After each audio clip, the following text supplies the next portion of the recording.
नमस्कार,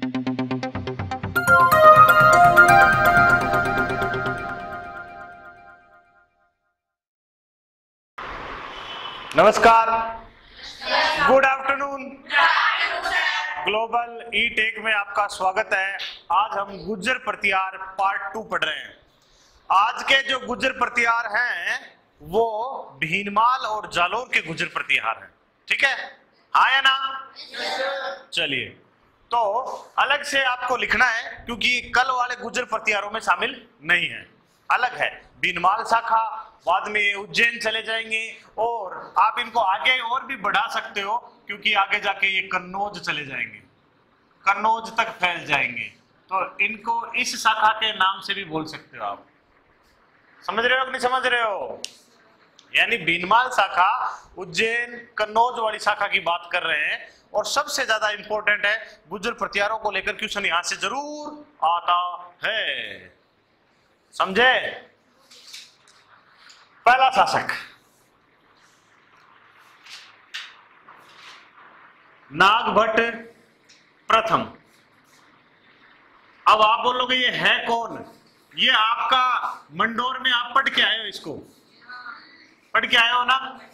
नागभट्ट प्रथम पढ़ के आए हुए हो मंडोर में, वही नागभट्ट है।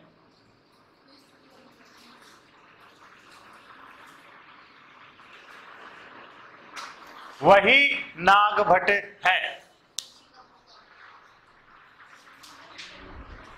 नागभट्ट प्रथम।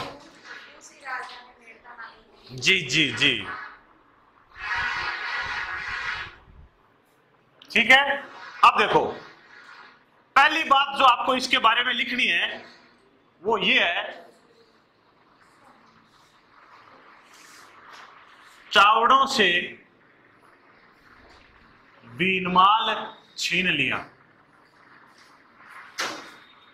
किसने? तो इस तरह से ये भीनमाल पहुंचा। भीनमाल पे चावड़ों का अधिकार था, चावड़ वंश था, उनसे भीनमाल छीना और भीनमाल पर अधिकार कर लिया। पहली बात नागभट्ट प्रथम के बारे में, तब ये भीनमाल पहुंचेंगे। समझे? चलो, दूसरी बात, इसने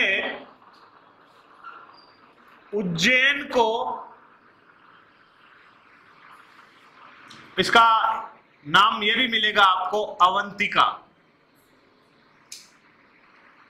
उज्जैन को दूसरी राजधानी बनाया।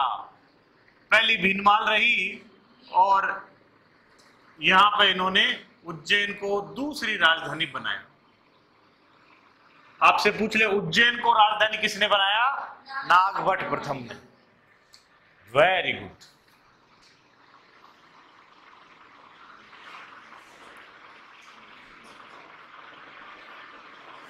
अरबी आक्रमण का सामना किया। नागभट्ट प्रथम अरबी आक्रमणकारी थे, इस समय आक्रमण कर रहे थे भारत देश पर, उनका सामना किया इसने सफलतापूर्वक। इनका उनको सामना किया। कई बार एग्जाम में पूछ लेता है कि नागभट्ट प्रथम के समय जिस अरबी ने आक्रमण किया उसका नाम क्या था, तो उसे जुनेद कहते हैं। जुनेद नामक अरबी शासक का आक्रमण।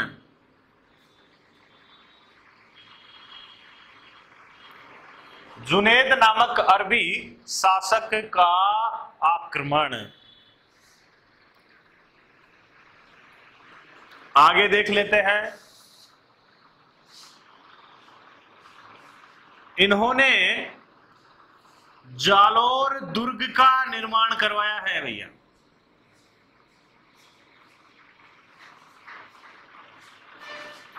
कौन से दुर्ग का?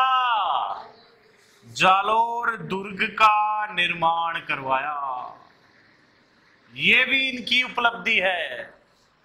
चावड़ों से भीनमाल छीना, दूसरी राजधानी उज्जैन को बनाया, अरबी आक्रमणों का सामना किया और जालोर दुर्ग की निर्माण किया, जालोर दुर्ग को बनाया।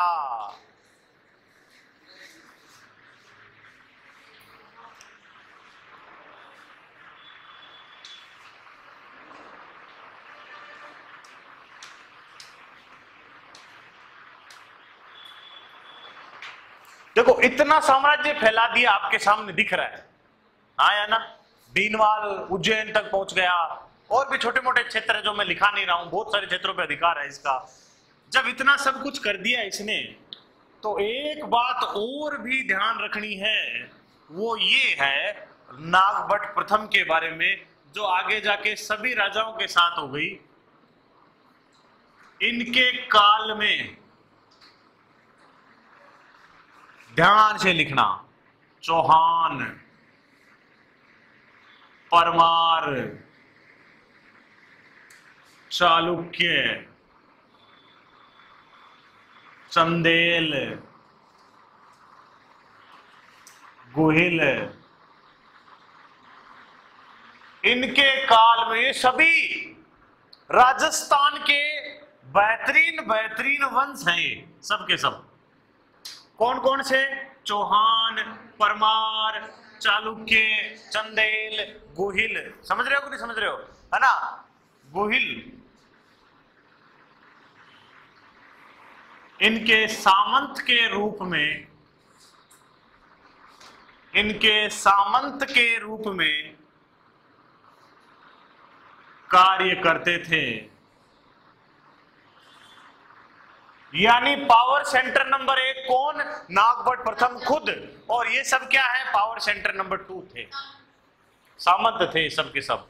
प्रतिहारों के सामंत शुरुआत में, ये आगे जाके जब आप पढ़ते हो, गुहिल खुद स्वतंत्र होते हैं, प्रतिहारों के बाद स्वतंत्र होते हैं, स्वतंत्र राजा बनते हैं। लेकिन इस समय तो ये नागभट्ट प्रथम के क्या हैं? सामंत हैं। क्या है? सामंत। समझे? चलिए,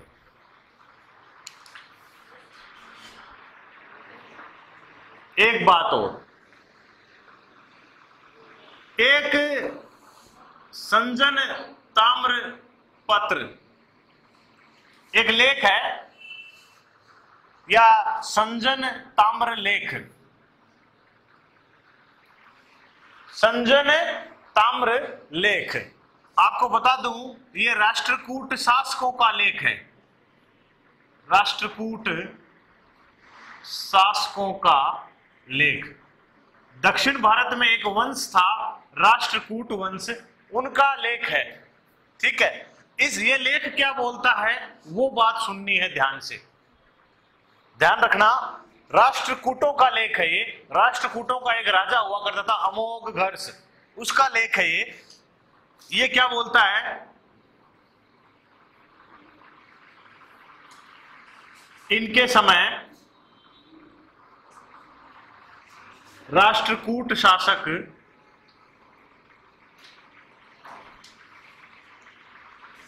नाम है दंती दुर्ग। क्या नाम है जी? दंती दुर्ग।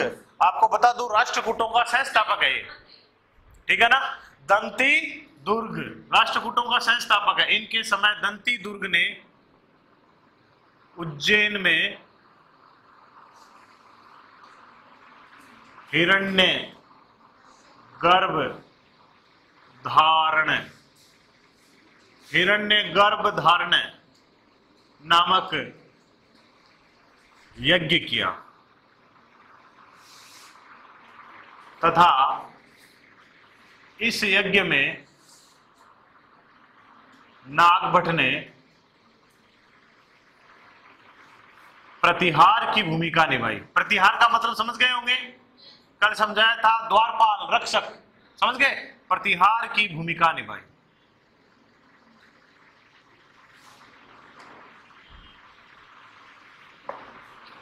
ठीक है, हिरण्य गर्भ धारण का मतलब पुत्र प्राप्ति के लिए किया गया यज्ञ।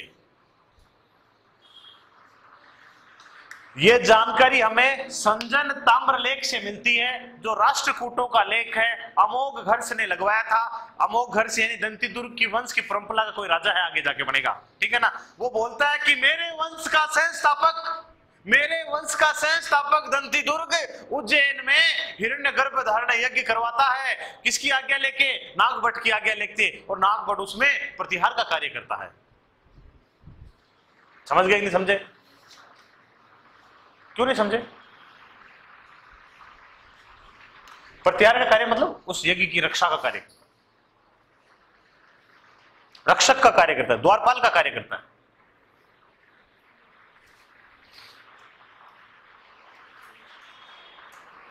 और ये यज्ञ किस लिए किया जाता है? पुत्र प्राप्ति के लिए किया जाता है। करवाया किसने? दंती दुर्ग ने। कहां हुआ? उज्जैन में हुआ। किसके समय हुआ? नागभट्ट प्रथम के समय हुआ। हो गया?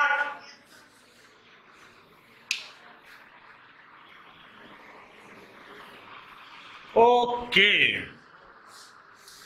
अब देखिए आगे। फिर एक है ग्वालियर अभिलेख।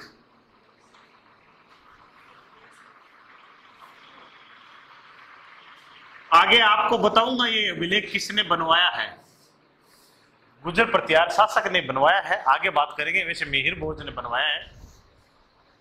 ग्वालियर अभिलेख की बात करते हैं। ग्वालियर अभिलेख में नागभट्ट प्रथम को प्रथम जरूर लगाना बच्चों, क्योंकि इसी अभिलेख में नागभट्ट द्वितीय को भी कुछ कहा गया है। कंफ्यूजन वाली बात है थोड़ी सी। नागभट्ट प्रथम को, इसलिए मैं यहां पे एक चीज अलग से लिख रहा हूं। क्या बोला गया है? एक बात, मल्लेच्छों का नाशक, मल्लेच्छों का नाशक, ठीक है। और दूसरी बात बोली गई है लक्ष्मण के वंशज, लक्ष्मण की संतान, लक्ष्मण के वंशज। ये दो बातें ग्वालियर अभिलेख में नागभट्ट प्रथम के लिए बोली गई है। याद रखें, नागभट्ट द्वितीय के लिए इसी अभिलेख में इसे प्रतिहारों का करण कहा गया है। नागभट्ट द्वितीय को, ये जरूर याद रखना। समझ में आ रही बात? उसे प्रतिहारों का करण कहा गया है। लेकिन नागभट्ट प्रथम को ये दो बातें बताई गई है, मल्लेच्छों का नाशक और लक्ष्मण का वंशज कहा गया है। समझ गए? ये बात मैं कल ही बता चुका हूं। लक्ष्मण के वंशज क्यों कहते हैं? लक्ष्मण ने राम के क्या क्या, राम के लिए क्या काम किया है? रक्षक का काम किया है। ओके, इतनी छोटी सी बात ध्यान रखनी है। दो उपाधियां इंपॉर्टेंट है।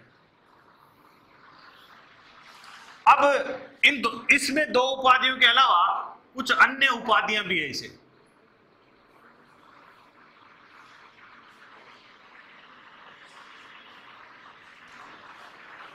ध्यान से लिखना, यह भी पूछा जा सकता है। जैसे इसे कहते थे नागावलोक।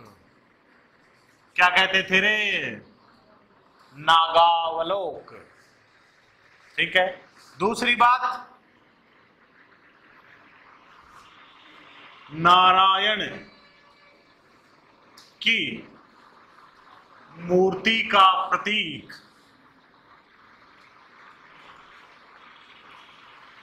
तीसरी बात, मेघनाथ का अवरोधक।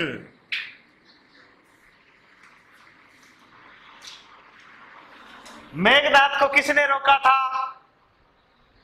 रामायण के अनुसार? लक्ष्मण ने रोका था। अरे पहली बार वो बाण लग गया था, संजीवनी लेके आए थे, हाँ या ना? बाद में हालांकि फाइनली मेघनाथ का काम पटाया किसने था? लक्ष्मण ने पटाया था। तो मेघनाथ को रोकने वाला क्षत्रिय ब्राह्मण, इनको ये भी कहते हैं, यानी ये ब्राह्मणों और क्षत्रियों का मिक्सअप है। इंद्र के गर्व का नाशक, इंद्र के गर्व का नाशक। और अभी अभी आपने पढ़ा है मल्लेच्छों का नाशक, ये भी एक उपाधि है।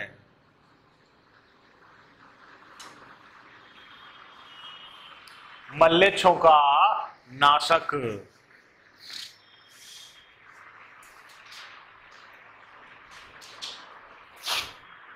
हाँ या ना? बात समझ में आई? ये इतने सारे काम नागभट्ट प्रथम ने किए हैं। नागभट्ट प्रथम में याद रखने हैं आपको। इसलिए उसे इतनी सारी उपाधियां दी गई है। नागावलोक, इसके दरबार को कहते थे नागावलोक दरबार, आगे दरबार लग जाएगा बस। नारायण की मूर्ति का प्रतीक, मेघनाथ का अवरोधक, क्षत्रिय ब्राह्मण, इंद्र के गर्व का नाशक, मल्लेच्छों का नाशक कौन है? नागभट्ट प्रथम है। समझे? मिटा दू ना? चलिए, बढ़िया बात।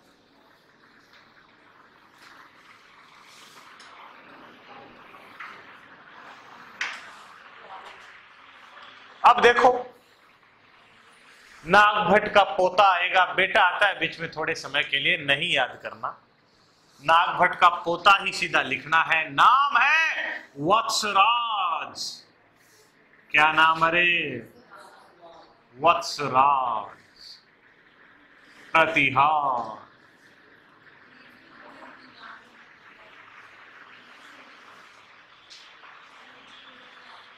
उसका बेटा था देवराज, देवराज का बेटा ये,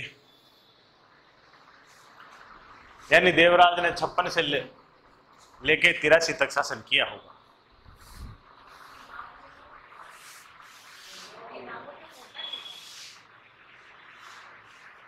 क्यों?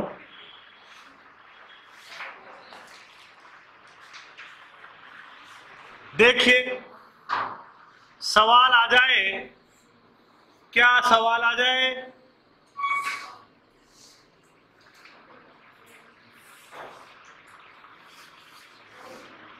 गुर्जर प्रतिहार वंश का वास्तविक संस्थापक। देखो मेरे लाडलो, अगर आपसे पूछे संस्थापक, जालोर भीनमाल शाखा का संस्थापक, ठीक है, या फिर शाखा न देकर अगला 4 ऑप्शन ही कुछ ऐसे देगा और इतना ही बोल दे गुर्जर प्रतिहारों का संस्थापक, ऑप्शन के हिसाब से उत्तर होगा ना। अगर उसमें ऑप्शन होगा रज्जिल तो रज्जिल उत्तर होगा, वहां नागभट्ट नहीं होगा, है ना। अगर ऑप्शन में रज्जिल और उस शाखा का कोई लेना देना नहीं रखना चाहता अगला, तो इसमें से 4 उत्तर होगा, तो नागभट्ट प्रथम उत्तर होगा। अगर आपसे पूछे वास्तविक संस्थापक, तो उत्तर क्या होगा? वत्सराज होगा। समझ गए? नहीं समझे? ध्यान रखना, कई बार शाखा दे देगा, कई बार नहीं देगा। नहीं दे तो भी आपको ध्यान में रखना है, क्योंकि ऑप्शन के आधार पर तय होगा उत्तर क्या है।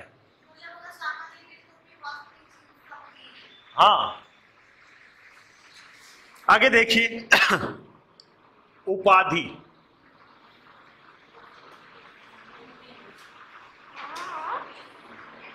उपाधि देखिए, एक उपाधि है, इसे कहते हैं रण हस्तिन। क्या उपाधि है जी? रण हस्तिन। इसका अर्थ होता है युद्ध का हाथी या युद्ध का राजा। हाथी तो युद्ध में ही काम आता है भाई, है ना। युद्ध का हाथी या युद्ध का राजा, समझे क्या? और दूसरी उपाधि है जयवराह।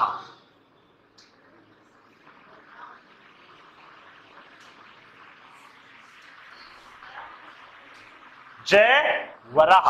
और ये क्यों है भाई? ये आप इसलिए कह सकते हो, भागवत धर्म यानी वैष्णव धर्म। कौन सा धर्म है? भागवत धर्म, वैष्णव धर्म, भागवत धर्म, हिंदू धर्म, ठीक है, सनातन धर्म को संरक्षण देने के कारण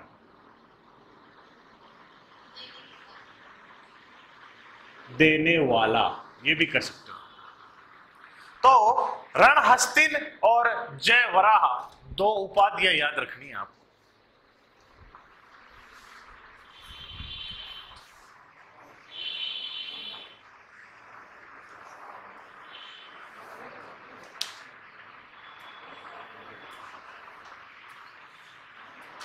ठीक है, हो गया, बड़ा ही आसान है, कोई खास बात नहीं है।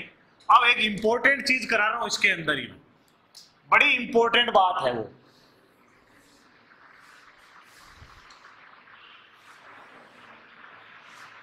कई बार एग्जाम में आ जाता है त्रिकोणीय संघर्ष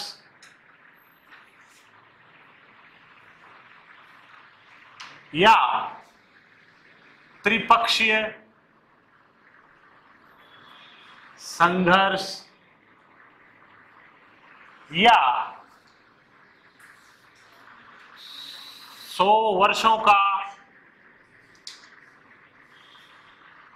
संघर्ष। ये एक सवाल बन जाता है कई बार। त्रिकोणीय संघर्ष, त्रि माने तीन, तीन कोणों का संघर्ष। त्रिपक्षीय संघर्ष, त्रि माने तीन, तीन पक्षों का संघर्ष। 100 वर्ष का संघर्ष यानी एक ऐसा संघर्ष जो 100 वर्ष में जाके खत्म हुआ। समझे? हाँ या ना? अब देखो ये जो संघर्ष हुआ है ना, ये उत्तर भारत से शुरू हुआ, ये दक्षिण भारत में भी शुरू हुआ, दक्षिण भारत का भी लेना देना है इसमें, और आप यूं कहो पूर्व भारत का भी लेना देना है, यानी बंगाल, बंगाल का भी लेना देना है इसमें। हाँ या ना? अगर मैं मैप बना दूं आपको ऐसा कुछ, तो इसमें इस इलाके का लेना देना है, इस इलाके का लेना देना है, और इस इलाके का भी लेना देना है। समझे कि नहीं समझे? तो आपसे पूछेगा इस इलाके में कौन, इस इलाके में आपको याद रखना है गुर्जर प्रतिहार। कौन है भाई? गुर्जर प्रतिहार। ठीक है। इस इलाके में कौन का? राष्ट्रकूट। कौन? राष्ट्रकूट। इस इलाके में कौन का? पाल। ये सब वंश है। समझे? अब जब ये संघर्ष हुआ तो उस समय शुरू हुआ, तो उस समय राजा कौन थे? तो गुर्जर प्रतिहारों की बात करें तो आपको लिखना है वत्सराज। आया ना? राष्ट्रकूटों में लिखना है ध्रुव प्रथम। आया ना? और देवपाल में, पाल वंश में लिखना है धर्मपाल। ठीक है। अब मैं आपको एक चीज और बता दूं, साथ में लिखनी नहीं है। आपसे पूछे गुर्जर वंश का संस्थापक कौन है? गुर्जर प्रतिहारों का नागभट्ट प्रथम। ठीक है। राष्ट्रकूटों का संस्थापक कौन है? दंती दुर्ग, ये लिखाया था। और पाल वंश का संस्थापक कौन है? गोपाल। कौन है? गोपाल। समझे? क्या हुआ? समझ गए कि नहीं समझे? याद रखना है उत्तर भारत, दक्षिण भारत और बंगाल तीनों का एक संघर्ष है, त्रिपक्षीय संघर्ष कहलाता है। गुर्जर प्रतिहार, राष्ट्रकूट, पाल, और इस समय ये तत्कालीन शासक हैं। ठीक है। अब मैं आपको यहां लिख रहा हूं क्या?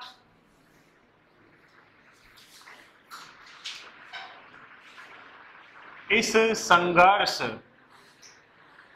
का आरंभ वत्सराज के समय हुआ। आपसे पूछे गुर्जर प्रतिहारों की ओर से वह शासक बताइए जिसमें त्रिपक्षीय संघर्ष प्रारंभ हुआ। जबकि प्रारंभ ही नहीं, ये लाइन बोल, मैं एक्चुअली में ऐसा बोल दूं तो भी सही है। वत्सराज ने त्रिपक्षीय संघर्ष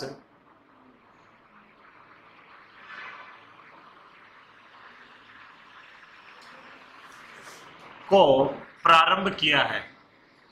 प्रारंभ इसने खुद ने किया है साहब। समझ में आ रही है बात? कैसे किया तो देखते हैं भाई। वत्सराज ने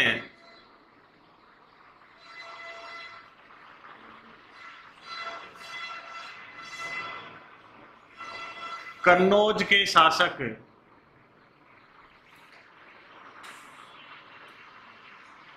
इंद्रायुध, क्या नाम है? इंद्रायुध को हराया। फिर एक बात लिखते हैं, वत्सराज ने पाल वंश के शासक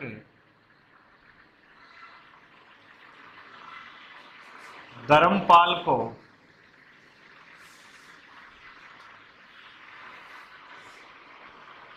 मुंगेर के युद्ध में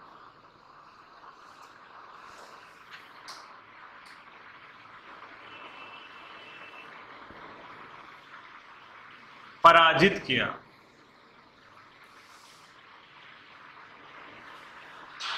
तो इस प्रारंभ यहां से हुआ है, वत्सराज ने शुरुआत की है, क्योंकि ये जो तीनों का जो संघर्ष हो रहा है ना, ये तीनों का जो संघर्ष हो रहा है ना, वो सब के सब एक जगह को लेने के लिए हो रहा है, और उस जगह का नाम है कन्नौज। किसको लेने के लिए हो रहा है?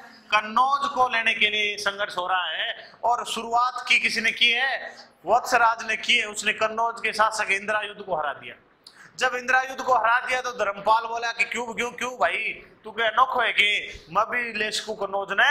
तो धर्मपाल ने आक्रमण किया, तो वत्सराज ने धर्मपाल को भी हरा दिया। हाँ या ना?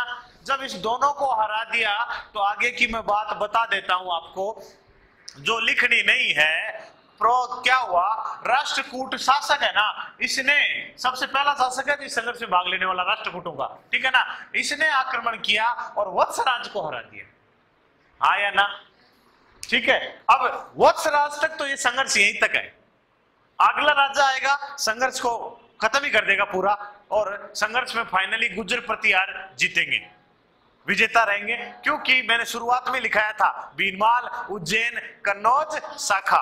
कन्नौज इनको हाथ आएगा लास्ट में। समझ में आए कि नहीं? तो यहां तक की बात यहां तक है। वत्सराज के बाद नागभट्ट द्वितीय आएगा और वो फाइनली विजेता बनेगा। क्यों? क्योंकि वो इस धर्मपाल को दोबारा हरा देगा और कन्नौज को दोबारा जीतेगा और फाइनली जीतेगा, क्योंकि उस समय राष्ट्रकूट नहीं आएंगे। समझ में आ रही कि नहीं आ रही? उस समय राष्ट्रकूट बीच में नहीं आएंगे। अब आप बोलो गुरुजी राष्ट्रकूटों ने जब इसको हरा दिया तो कन्नौज पे अधिकार नहीं किया होगा? नहीं, कन्नौज पे अधिकार नहीं किया, क्योंकि राष्ट्रकूटों के लिए मुश्किल है बच्चों। मुश्किल क्यों है? एक बार सोच के देखो, यहां से आके यहां शासन करना बच्चों का खेल है क्या? हाँ या ना?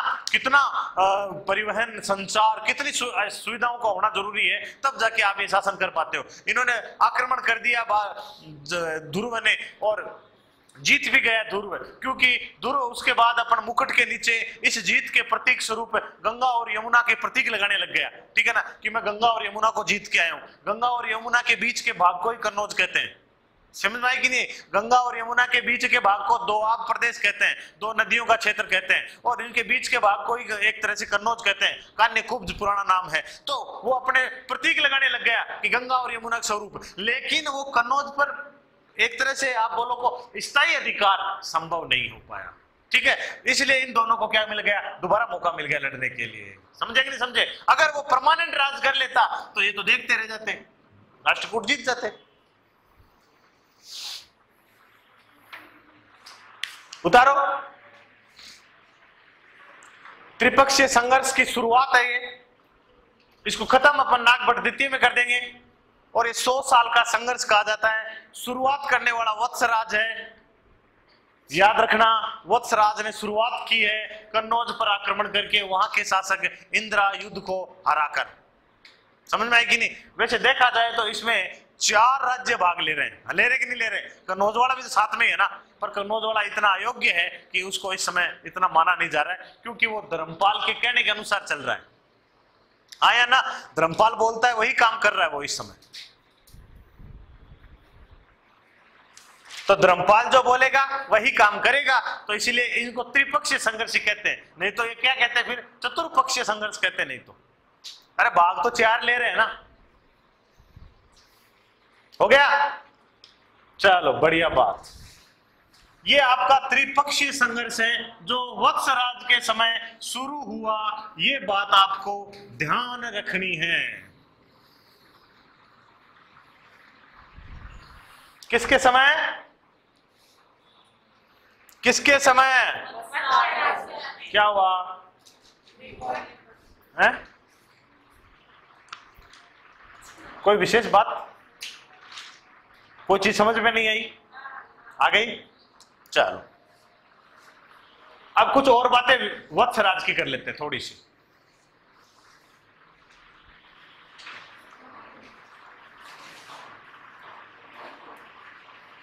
दरबारी।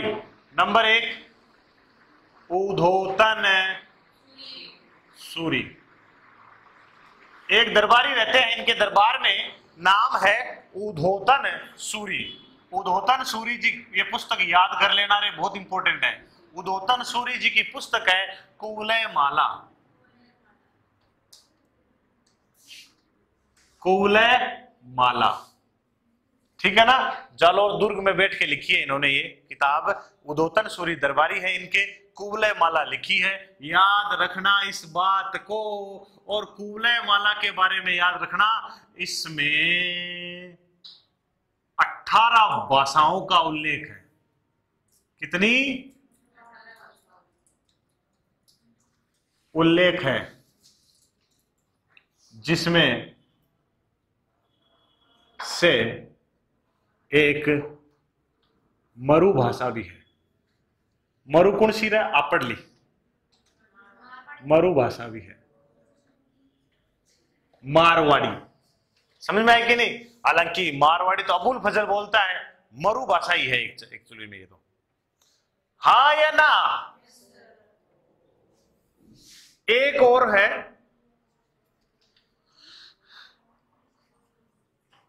जीन चंद्र सूरी।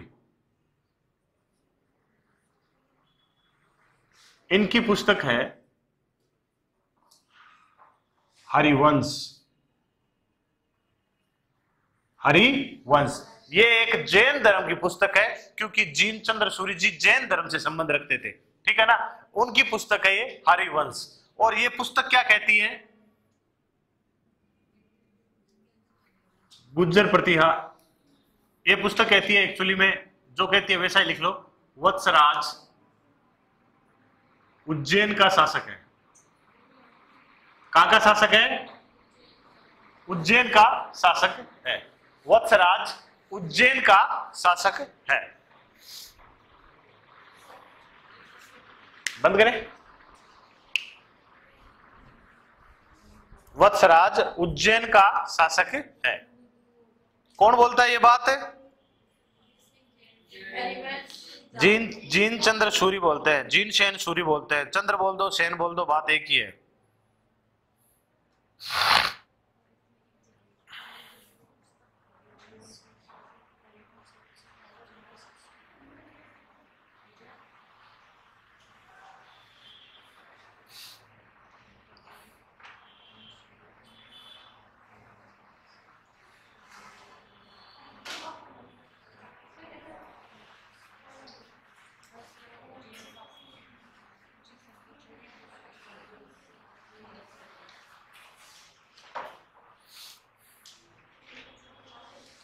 हो गया? चलिए,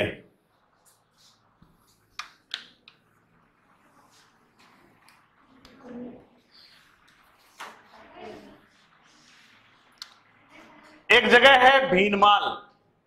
कहां पे है? जालोर। एक जगह है, क्या नाम है? भीनमाल। और है कहां पे? जालोर में है। पुराना नाम श्रीमाल इसका, ठीक है। और साहब भी अब क्या वो एक बात याद रख रही है, वत्सराज ने यहां राजसूय यज्ञ किया। कल ही बताया था, राज तिलक पे होता है, तो इसका राज तिलक, इसका मतलब भीनमाल में हुआ है, ठीक है। एक जगह है, एक तो ये जगह हो गई आपकी, ठीक है। एक जगह है साहब, ये नाम है ओशिया। ओशिया है कहां पे? जोधपुर में। वैसे आपको बता दूं, राजस्थान का भुवनेश्वर कहते हैं इसे। राजस्थान का भुवनेश्वर। ओशिया को राजस्थान का भुवनेश्वर। भुवनेश्वर। चलिए, अब यहां पे क्या क्या किया इसने वो देखना है आपको, ठीक है। नंबर 1, सचियाय या सचिया, सचिया माता का मंदिर, याद रखना है। कौन सा मंदिर? सचिया माता का मंदिर बनाया। किसने बनाया भाई?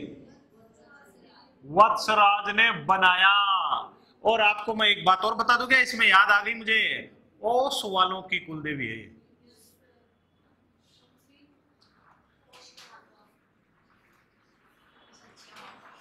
किसकी कुलदेवी है? ओस वालों की। फिर आता है दूसरा, महावीर जी का जैन मंदिर। ये इंपॉर्टेंट बात है भैया, ओशिया में बनाया इन्होंने। ये इंपॉर्टेंट बात है। क्यों इंपॉर्टेंट बात है? तो आगे लिखना, राजस्थान का सबसे प्राचीनतम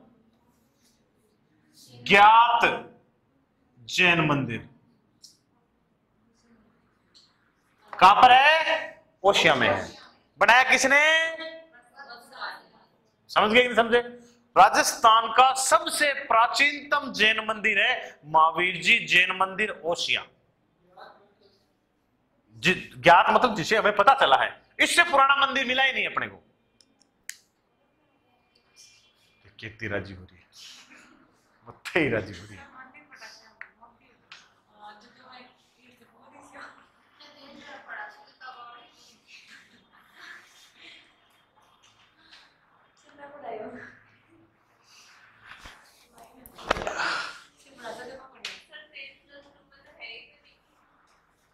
जैन धर्म को नहीं गए, फायदे में बच गए।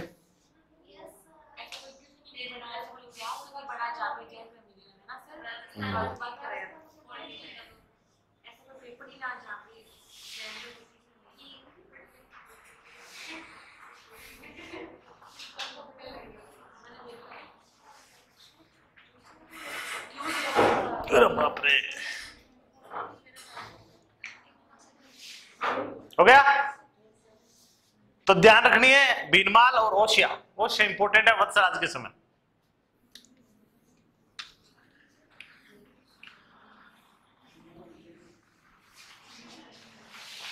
और इनके समय का एक अभिलेख है, वो भी याद रखना है, वली प्रबंध या वल प्रबंध।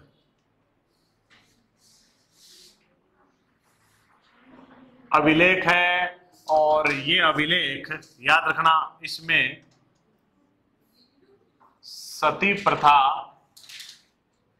व नियोग प्रथा की जानकारी मिलती है।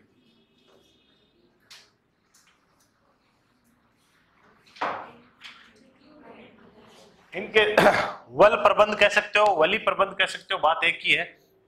इनके समय का लेख है जिसमें सती प्रथा या सॉरी दूसरी बात है नियोग प्रथा की जानकारी मिलती है। सती तो जानते ही हो, नियोग किसे कहते हैं? बताओ आप, नहीं आप बताओ किसे कहते हैं? पुत्र प्राप्ति के लिए किसी दूसरे पुरुष से विवाह करना नियोग प्रथा कहलाती है।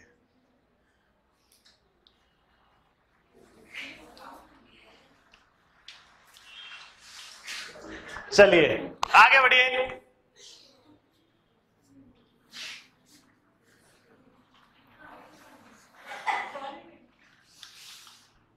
अब आ रहा है नागभट्ट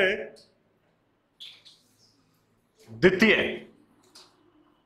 नागभट्ट प्रथम तो आ चुका है ना, तो नागभट्ट द्वितीय की बारी है।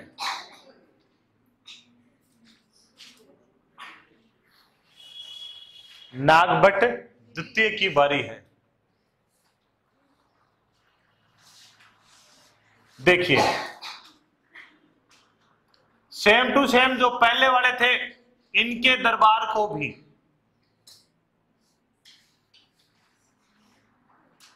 नागा वैलोक दरबार कहा जाता है।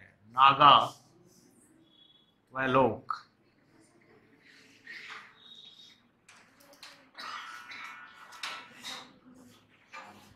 कहा जाता है, समझे? इनको भी यही कहा जाता है। सेम टू सेम बात याद रखनी है। फिर थोड़ी सी बात इनकी आपको याद रखनी है, त्रिपक्षीय संघर्ष से रिलेटेड है, तो मैं वापस हेडिंग डाल रहा हूं, त्रिपक्षीय संघर्ष, क्योंकि अभी अपन ने वहां छोड़ा था ना उसको, इसलिए थोड़ा सा पूरा भी कर देना है ना। तो देखते हैं क्या क्या किया इन्होंने यहां पे, याद रखना है। इस संघर्ष के दौरान कन्नौज के चक्रायुद्ध, क्या नाम है, चक्रायुद्ध, तथा बंगाल के धर्मपाल,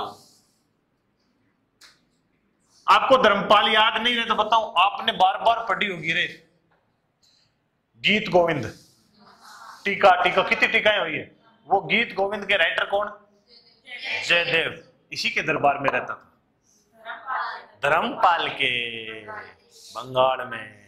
समझ में आई नहीं ये बात?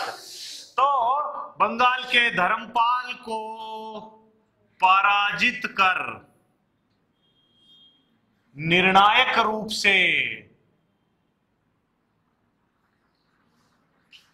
कन्नौज विजय किया तथा त्रिपक्षीय संघर्ष को समाप्त किया। समझे क्या? त्रिपक्षीय संघर्ष को इन्होंने क्या कर दिया, समाप्त कर दिया निर्णायक रूप से। और फिर फाइनली आपको याद रखना है, कन्नौज को राजधानी बनाया। ये पूछे ना आपसे किसने बनाया, तो आपको याद रखना है कन्नौज को राजधानी नागभट्ट द्वितीय ने बनाया है, राजधानी बनाया। आपसे पूछे उज्जैन को राजधानी बनाया नागभट्ट प्रथम ने, कन्नौज को राजधानी बनाया नागभट्ट द्वितीय ने। ये थोड़ा सा ध्यान रखने वाला बात है, क्योंकि पहला ऑप्शन ये उल्टा मिलेगा और आप थोड़ा सा ध्यान नहीं दोगे तो एक नंबर हाथ से चला जाएगा, क्योंकि बहुत ही सरल सवाल है, आसान सवाल है, आसान नंबर है, लेकिन हम जल्दबाजी में गलती कर देते हैं। आप बोलते हो ना कि कुछ क्वेश्चन कुछ जल्दबाजी में गलत हो जाते हैं, वो क्वेश्चन कुछ ऐसे ही होते हैं, आते हुए भी गलत हो जाते हैं।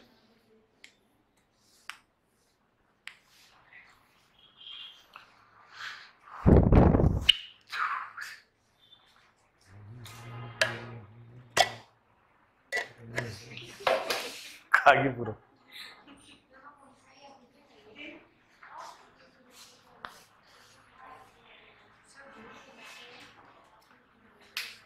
टाइम देखिए,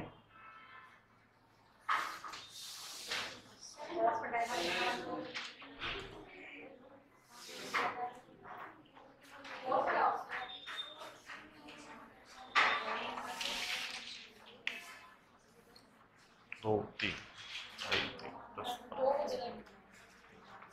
हो गया। अब देखो, ये तो आपसे पूछ ले त्रिपक्षीय संघर्ष को प्रारंभ करने वाला गुर्जर प्रतिहार शासक वत्सराज, त्रिपक्षीय संघर्ष को समाप्त करने वाला गुर्जर प्रतिहार शासक नागभट्ट देते। ये दो क्वेश्चन तो उत्तर यही मिल गए ना। इसके अलावा कुछ क्वेश्चन और आ जाए ना तो आपको थोड़ा सा देखता हूं, बता देता हूं। इस संघर्ष में सर्वाधिक बार विजय हुए, तो आपको बता दूं इसमें आपका उत्तर राष्ट्रकूट करना। आपको ये जीते बहुत है ये संघर्ष, पर ये स्थायी रूप से अधिकार नहीं कर पाए। समझ में आई? इस संघर्ष के अंतिम विजेता तो ये तो पता ही है, गुर्जर प्रतिहार, गुर्जर प्रतिहार। समझे? ये दो एक सवाल और भी आ सकते हैं। इस संघर्ष में सबसे ज्यादा जीत किसको मिली है? राष्ट्रकूटों को मिली है। पर राष्ट्रकूटों का स्थायी अधिकार नहीं हो पाया कन्नौज के ऊपर, ठीक है ना। इस संघर्ष में अंतिम रूप से कौन जीते? गुर्जर प्रतिहार जीते। और वो बातें मैंने लिखा ही चुका हूं। इस संघर्ष में राष्ट्रकूटों की ओर से भाग लेने वाला शासक ध्रुव है, ठीक है ना। इस संघर्ष में पाल वंश की ओर से भाग लेने वाला शासक धर्मपाल है। ये क्वेश्चन बढ़ते बार बार रिपीट होते हैं और कोई खास बात नहीं है, समझ गए। ये संघर्ष कितने साल चला था? 100 साल।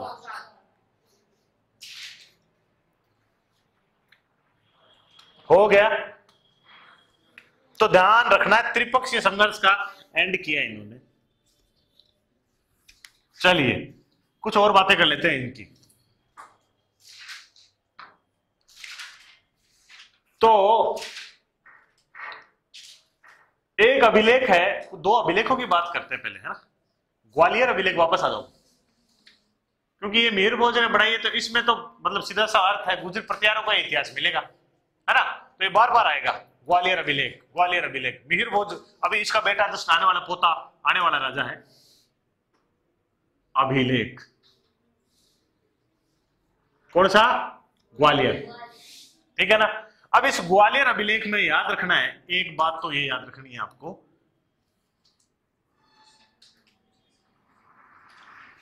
नागभट्ट द्वितीय को प्रतिहारों का कर्ण कहा है। क्या कहा गया है? प्रतिहारों का कर्ण कहा है। कौन से में? ग्वालियर में। याद रखना इस बात को। इसी ग्वालियर अभिलेख में एक दूसरी बात भी बोली गई है, इसी की बात बोल रहा हूं, अलग से नहीं है, दूसरी बात बोल रही है। नागभट्ट द्वितीय का, नागभट्ट द्वितीय का मत्स्य, वत्स, किरात, मत्स्य, वत्स, किरात, तुरुस्क,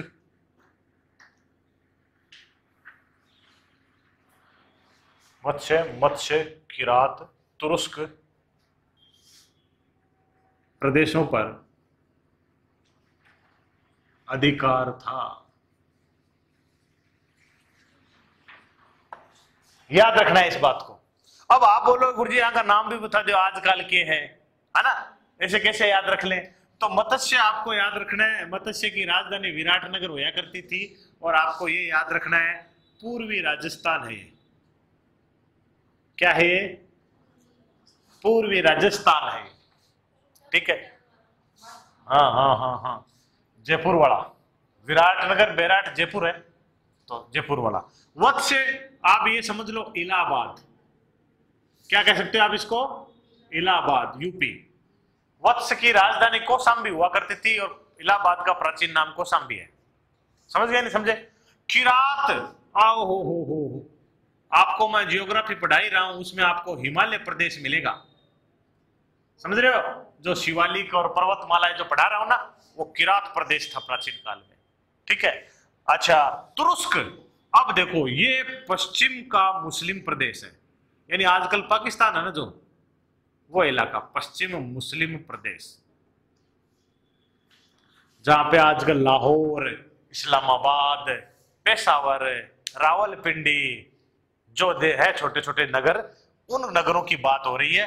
यानी ये ग्वालियर प्रशस्ति है ना, इसकी विजय को भी बताती है कि इसने इन प्रदेशों को जीत लिया था, ठीक है ना।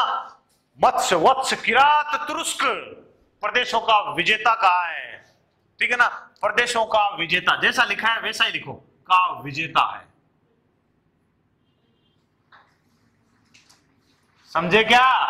का विजेता है कौन? नागभट्ट द्वितीय।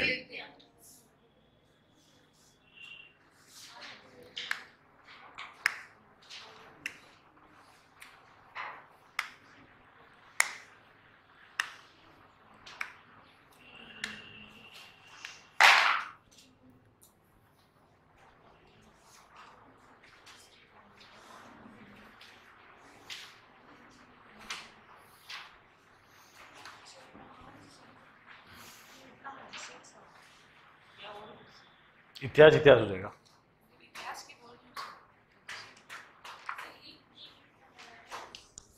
हो गया।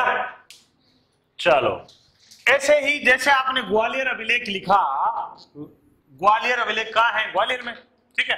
वैसे ही एक अभिलेख है बुचकुला अभिलेख। कौन सा अभिलेख?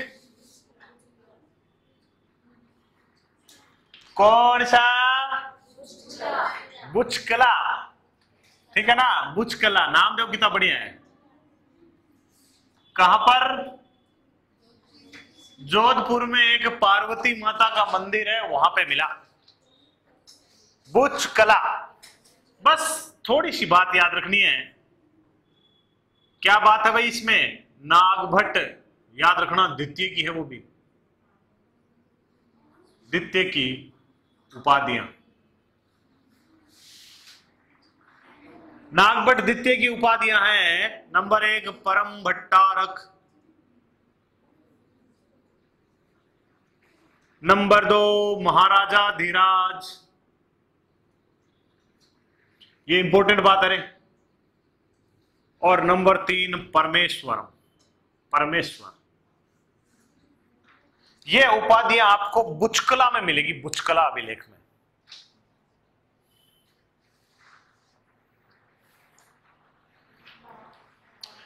एक बार आना इधर।